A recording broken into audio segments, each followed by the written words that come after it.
तो दोस्तों आज के अपडेट होने वाला कुछ खास। तो अगर आप लोग नए हैं तो चैनल को सब्सक्राइब करके वीडियो के लाइक कर दीजिए, क्योंकि दोस्तों आज बातें हम करेंगे संघर्ष 2 फिल्म के बारे में।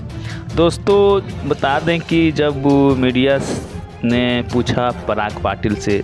जो कि संघर्ष 2 के डायरेक्टर हैं, और दोस्तों जब पूछा तो उन्होंने साफ तौर पे कहा कि संघर्ष 2 फिल्म के बारे में दोस्तों कहा कि हम चाहते हैं कि जो थिएटर से लोग गायब होते जा रहे हैं, जो थिएटर में अब देखते हैं कि फिल्म जब लगता है तो भीड़ नहीं जुट पाता है, जिसके कारण थिएटर धीरे धीरे बंद होते जा रहा है, मगर हम चाहते हैं कि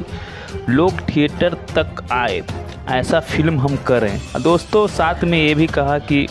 खेसारी लाल पिक्चर में बोले हैं ट्रेलर में कि पिक्चर अभी बाकी है मेरा दोस्त, तो उन्होंने झूठ नहीं बल्कि सच कहा, पिक्चर अभी बाकी है और अच्छी फिल्में और करेंगे। संघर्ष 2 से भी और अच्छी फिल्में आएगी और थिएटर में लोग जुड़ते जाएंगे और ज़्यादा से ज़्यादा फिल्म का लोकप्रियता